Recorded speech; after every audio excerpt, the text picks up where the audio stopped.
دیکھیں ہمارا قرآن یہ کوئی مختصر سا نہیں ہے، یہ نہیں ہے کہ بس صرف چند چیزوں کا یہ علم ہے بس قرآن، نہیں، قرآن قیامت تک آنے والے ہر انسان کے لیے ہدایت کا ذریعہ ہے، اور قیامت تک نہ جانے کس انداز میں فتنے رونما ہونے ہیں، اور ان فتنوں کا سر قرآن کی تعلیمات کے ذریعے سے ہی کاٹا جانا ہے۔ تو قرآن میں اللہ تعالیٰ نے ہر معاملے کے بارے میں مسلمان کی تربیت فرمائی ہے۔ اور یاد رکھیں، قرآن صرف نماز، روزہ، زکوٰۃ، عفو درگزر کرنا، حسن معاشرت، لوگوں کو معاف کرنا، حسن سلوک کرنا، صرف اس کے بارے میں نہیں سکھاتا۔ قرآن ہمیں سکھاتا ہے کہ دشمن کے سامنے ڈٹ کر کھڑے کیسے ہونا ہے۔ قرآن ہمیں قیادت بھی سکھاتا ہے، قرآن ہمیں حکمرانی بھی سکھاتا ہے۔ جہاں یہ قرآن ہمیں رب کے سامنے سجدہ کرنا سکھاتا ہے، وہیں پر یہی قرآن میدان جنگ میں ڈٹ کر کھڑا ہونا بھی سکھاتا ہے۔ قرآن یہ جہاں ہمیں محراب میں اللہ کے سامنے عاجز بناتا ہے، وہیں پر ہمیں میدان کے اندر، میدان جنگ کے اندر فاتح بھی بناتا ہے۔ قرآن یہ ہر معاملے کے اندر ہماری رہنمائی کرتا ہے۔ اللہ پاک نے قرآن پاک کے اندر جب اس طرح کا ماحول ہو، جنگی ماحول بن جائے، تو اس حالت کے اندر جو مجاہدین ہیں اور مسلمان ہیں، ان کا کردار کیسا ہونا چاہیے، ان کا طرز عمل کیسا ہونا چاہیے، یہ اللہ پاک نے قرآن کے اندر ارشاد فرمایا ہے۔ اللہ نے مسلمانوں کو جنگ میں کامیابی حاصل کرنے کے 5 اصول بیان کیے ہیں۔ نمبر 1، حالت جنگ میں ڈٹ کر کھڑے رہنا، پیٹھ پھیر کر بھاگنا نہیں ہے۔ نمبر 2، اللہ اور رسول نے جنگ کے جو معاملات سکھائے ہیں، ان معاملات کو فالو کرنا، جنگ کے اندر اللہ اور اس کے رسول کی فرما برداری کرنا۔ نمبر 3، جنگ کے اندر حالات جیسے بھی آ جائیں، دشمن ہمارے اوپر غلبہ کر دیں، جانی اور مالی نقصان ہو رہا ہو، بے صبری کا مظاہرہ نہیں کرنا، صبر کا دامن تھام کے رکھنا ہے۔ نمبر 3، حالت جنگ میں ہمارا دل اور ہماری زبان اللہ تعالیٰ کے ذکر سے معمور رہنی چاہیے۔ دل کے اندر بھی اللہ کا ذکر ہو اور زبان پر بھی اللہ کا ذکر ہو، زبان پر قرآن کی تلاوت ہو، نعرہ تکبیر کی صدائیں بلند ہوں، اور حالت جنگ کے اندر آپس میں اتحاد اور اتفاق کو برقرار رکھنا۔ قرآن بیان کرتا ہے کہ جس مسلمان جماعت کے اندر یہ 5 اصول ہوں گے، جنگ کے اندر ان کے مقابلے میں کتنی ہی بڑی جماعت کیوں نہ آ جائے، اللہ پاک مسلمانوں کو کامیابی عطا فرمائے گا۔ سب سے پہلا اصول، حالت جنگ میں مسلمانوں کا ڈٹ کر کھڑے رہنا۔ اللہ پاک قرآن میں فرماتا ہے، یا ایھا الذین آمنوا اذا لقیتم فئۃ فاثبتوا، اے ایمان والو، جب تمہارا کسی جماعت سے مقابلہ ہو تو تم ثابت قدم رہو، ڈٹ کر کھڑے رہو، ان کا ڈٹ کر مقابلہ کرو، تمہیں کامیابی میں دوں گا۔ یہ جنگ کا پہلا اصول ہے۔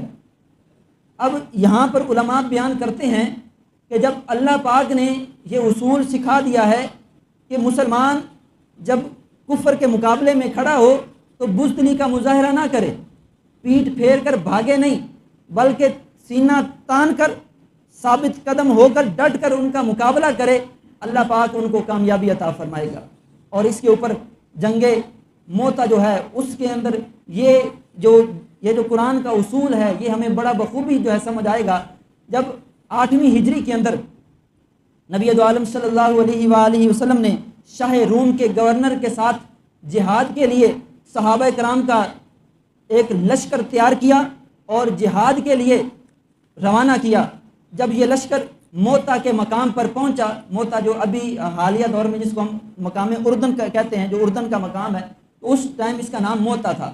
تو جب یہ 3000 کا لشکر موتا کے مقام پر پہنچا تو وہاں پر ان کو معلوم ہوا کہ ہمارے مقابلے میں آنے والی فوج جو ہے وہ تو 2 لاکھ ہے، اس فوج کے اندر جو افراد ہیں وہ 2 لاکھ ہیں، اور اس فوج کی نگرانی سپر پاور کر رہی ہے، ان کے پاس جنگی اسلحہ زیادہ ہے، ہمارے پاس افراد بھی کم ہیں اور جنگی آلات بھی کم ہیں۔ جب یہ صورتحال مسلمانوں کو معلوم ہوئی تو مسلمانوں نے وہاں پر آپس میں مشورہ کیا۔ جب مشورہ ہوا کہ اب ہم کیا کریں، ہماری تعداد 3000 جنگی ساز و سامان کم ہے، ہمارے مقابلے میں آنے والے 2 لاکھ، ان کے پاس جنگی ساز و سامان بھی زیادہ ہے، اب اس کنڈیشن میں ہم کیا کریں؟ تو پھر اس صورت میں حضرت سیدنا عبداللہ بن رواحہ نے ایک ایمان فروز کلام کیا، آپ نے تقریر کی، اپنے ساتھیوں کو سمجھایا اور کہا اے میری قوم، تم شہادت کے لیے گھر سے نکلے تھے، اب ڈرتے کیوں ہو؟ جب ہمارا مقصد ہی راہ خدا میں شہید ہونا ہے، ہمارے مقابلے میں وہ کوئی ایک فرد آئے یا لاکھوں آ جائیں، اس سے ہمیں سروکار نہیں ہونا چاہیے۔ حضرت عبداللہ بن رواحہ مزید کہنے لگے اے میری قوم، ہم دشمن سے تعداد اور طاقت کے بل بوتے پر نہیں لڑتے، ہم تو دشمن کا مقابلہ اس دین کی حمایت پر کرتے ہیں جس دین نے ہمیں اتنی عزت عطا فرمائی ہے۔ اور پھر حضرت عبداللہ بن رواحہ نے کمال کر دیا، آپ نے فرمایا میری قوم، سینہ تان کر میدان کی طرف چلو، ڈرو نہیں، سینہ تان کر میدان کی طرف چلو، یا تو اللہ تعالی ہمیں فتح دے گا یا شہادت کا جام نوش کر کے ہم کامیاب ہو جائیں گے۔ علماء بیان کرتے ہیں کہ حضرت عبداللہ بن رواحہ نے جب مسلمانوں کو ابھارا کہ وہ زیادہ تعداد کو دیکھ کر ڈگمگائیں نہیں، ثابت قدم رہیں، ہمارا مقصد ہے دین کے لیے قربانی دینا، یا تو ہم فاتح بن کر کامیاب ہوں گے یا شہید ہو کر کامیاب ہو جائیں گے، دونوں صورتوں میں مسلمانوں کو کامیابی ہے۔ اور جب حضرت عبداللہ بن رواحہ نے یہ بیان، یہ تقریر کی، تو وہاں موجود لوگوں نے کہا واللہ، اللہ کی قسم، عبداللہ بن رواحہ نے جو فرمایا ہے سچ فرمایا ہے۔ یہ ثابت قدم رہنے کی عظیم داستان جو جنگ موتا کے اندر دیکھنے کو ملتی ہے کہ ایک طرف 3000 کا لشکر ہے اور دوسری طرف 2 لاکھ کا لشکر ہے، یہ کوئی معمولی سا فگر نہیں ہے، اتنا زیادہ فرق ہے دونوں لشکروں کے اندر۔ جنگ کے اندر کامیابی کا پہلا اصول ڈٹ کر کھڑے رہنا، مد مقابل جو فوج ہے اس کی تیاری، اس کے اسلحے، اس کی تعداد کو دیکھ کر ڈگمگانا نہیں، بلکہ اللہ کی ذات پر بھروسہ رکھ کر جس دین کی سربلندی کے لیے کھڑے ہیں اس دین پر بھروسہ رکھ کے ہم نے میدان کے اندر سینہ تان کر دشمن کا مقابلہ کرنا ہے۔ دوسرا جو اصول قرآن پاک ہمیں سکھاتا ہے، اللہ فرماتا ہے وَاذْكُرُوا اللَّهَ كَثِيرًا لَعَلَّكُمْ تُفْلِحُونَ، اے ایمان والو، جب تمہارا کسی جماعت کے ساتھ مقابلہ ہو تو پھر تم اللہ تعالیٰ کا زیادہ سے زیادہ ذکر کیا کرو تاکہ تم کامیاب ہو جاؤ۔ علماء بیان کرتے ہیں کہ حالت جنگ میں مجاہدین کے لیے یہ لازم ہے کہ ان کے دل اللہ کے ذکر سے آباد رہیں اور ان کی زبانیں بھی اللہ کے ذکر سے تر رہیں۔ حالت جنگ کے اندر فرائض کی پابندی کرنا بھی یہ اللہ تعالیٰ کا ذکر کرنا ہے۔ حالت جنگ میں قرآن کی تلاوت کرنا، زبان سے نعرہ تکبیر کی صدائیں بلند کرنا، یہ بھی اللہ تعالیٰ کا ذکر کرنا ہے۔ اور ایک غزوے کے اندر ہمارے نبی صلی اللہ علیہ وآلہ وسلم نے خود یہ دونوں چیزیں کی ہیں، یعنی ثابت قدم رہنے کا بھی حکم دیا اور اللہ تعالیٰ کا ذکر بھی فرمایا۔ کہ دو عالم صلی اللہ علیہ وآلہ وسلم نے ارشاد فرمایا اے لوگو، دشمنوں سے مقابلے کی تمنا نہ کرو، اور اگر دشمنوں سے مقابلہ ہو جائے تو پھر ڈٹ کر مقابلہ کرو، یعنی جنگ کی تمنا نہیں کرنی چاہیے، کیونکہ جنگ کے نقصانات اپنی جگہ پر وہ ویسے ہی ہیں، جو نقصان ہوتے ہیں وہ تو ہوتے ہی ہوتے ہیں، تو اس لیے جنگ کی تمنا نہ کرو، لیکن اگر جنگ کا موقع آ جائے تو پھر ڈٹ کر دشمن کا مقابلہ کرو۔ حضور نے فرمایا اے لوگو، دشمنوں سے مقابلے کی تمنا نہ کرو، اور اگر دشمنوں سے مقابلہ ہو جائے تو ڈٹ کر مقابلہ کرو، اور جان لو جنت تلواروں کے سائے میں ہے۔ جب یہ حضور نے ثابت قدمی کا درس دیا، اب اس کے بعد اللہ کا ذکر اس دعا کے ساتھ اللہ پاک کے محبوب نے جو ہے وہ حالت جنگ کے اندر کیا۔ حضور نے اللہ کی بارگاہ میں عرض کی اللہم منزل الکتابی و مجری السحابی و حازم الاحزابی اہزمہم وانصرنا علیہم۔ رسول اللہ نے اللہ کی بارگاہ میں عرض کی اے قرآن کو نازل کرنے والے، اے بادلوں کو چلانے والے، اے کفار کے لشکر کو بھگانے والے، دشمنوں کو شکست دے اور ان کے خلاف ہماری مدد فرما۔ علماء بیان کرتے ہیں کہ اس حدیث کے اندر 2 چیزیں رسول اللہ نے جو مسلمانوں کو سکھائیں، ایک حالت جہاد کے اندر ڈٹ کر رہنا، اور پھر اللہ تعالیٰ سے مدد طلب کرتے رہنا، اللہ تعالیٰ کا ذکر کرتے رہنا۔ کامیابی کا تیسرا اصول قرآن پاک اس بات کو یوں بیان کرتا ہے وَأَطِیعُوا اللَّهَ وَرَسُولَهُ۔ اللہ پاک نے فرمایا ایمان والو، جب تمہارا کسی جماعت سے آمنا سامنا ہو تو اس وقت تم اللہ اور اس کے رسول کی فرما برداری کرو، یعنی جنگ کے جو قوانین جنگ کے جو اصول جو اللہ اور رسول نے سکھائے ہیں ان اصولوں کو فالو کر کے تم جنگ کرو، اللہ پاک تمہیں کامیابی عطا فرمائے گا۔ اور پھر اس وقت میں جنگ موتا کی طرف ہم چلتے ہیں۔ حضرت عبداللہ بن رواحہ جن کا میں نے ذکر کیا، یہ بڑے عاشق رسول تھے اور یہ شاعر بھی تھے، حضور کی بارگاہ میں جو ہے نا بڑے شعر جو ہے نا وہ پیش کرتے تھے۔ جب نبی پاک صلی اللہ علیہ وآلہ وسلم نے یہ جنگ موتا کے لیے صحابہ کرام کا لشکر روانہ فرمایا تو جمعے کا دن تھا اور صبح کا وقت تھا۔ صبح جب نبی دو عالم صلی اللہ علیہ وآلہ وسلم نے یہ لشکر روانہ کیا تو حضرت عبداللہ بن رواحہ نے سوچا کہ آج جمعہ ہے، حضور کے پیچھے جمعہ پڑھوں گا، جمعہ پڑھ کے پھر میں لشکر کے اندر شامل ہو جاؤں گا۔ تو حضرت عبداللہ بن رواحہ وہیں پر رکے رہے، باقی صحابہ کرام آگے چلے گئے۔ تو کچھ دیر کے بعد نبی دو عالم صلی اللہ علیہ وآلہ وسلم کی نظر حضرت عبداللہ بن رواحہ پر پڑی اور حضرت عبداللہ بن رواحہ سے پوچھا کہ عبداللہ تم یہاں گئے نہیں؟ تو حضرت عبداللہ بن رواحہ کہنے لگے یا رسول اللہ میرے دل نے کہا، میں نے یہ ارادہ کیا کہ جمعے کی نماز آپ کے پیچھے پڑھوں، پھر اس کے بعد میں ان کے ساتھ شامل ہو جاؤں۔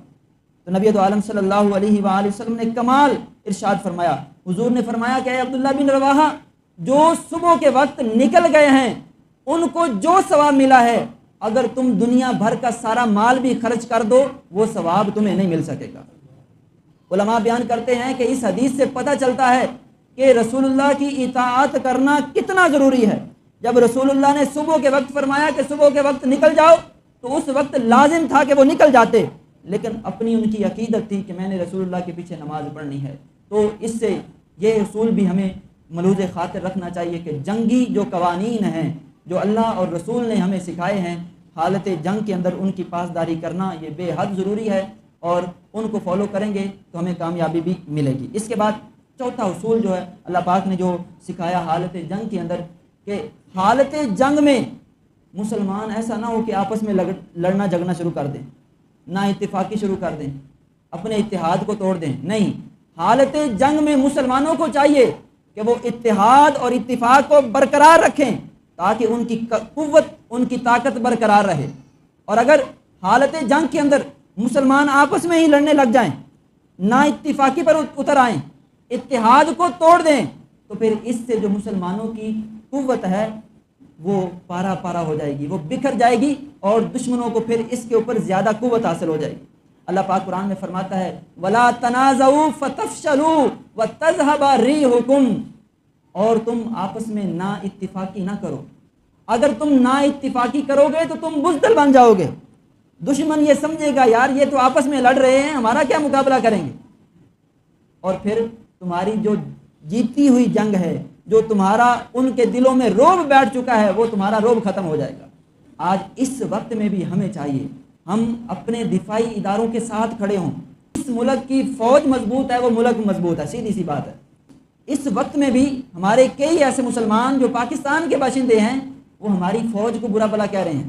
اب جب ہم اپنے دفاعی اداروں کے ساتھ خود نہیں کھڑے ہوں گے تو دشمن کو تو اور زیادہ طاقت ملے گی، وہ تو یہ سوچے گا نا کہ ان کے پیچھے کوئی نہیں ہے۔ ایسے حالات کے اندر قرآن یہ فرماتا ہے کہ اتحاد برقرار ہونا چاہیے، اتفاق برقرار ہونا چاہیے، دفاعی اداروں کے اوپر تنقید نہیں کرنی چاہیے۔ یہ جو تنقید ہے یہ بھی اتحاد کو توڑنے اور نا اتفاقی کی ایک علامت ہے۔ ہم آج تنقید نہیں کر رہے سوشل میڈیا کے اوپر کہ وہ یہ کر رہے ہیں، ہم ایسا کیوں نہیں کر رہے، وہ ایسا کر رہے ہیں تو ہم ایسا کیوں نہیں کر رہے۔ بھائی ہمیں کیا پتہ جنگی حکمت عملی کیا ہے، ہم نے کون سا ٹریننگ لی ہے، ان کے پاس تو ہر طرف سے معلومات موجود ہیں۔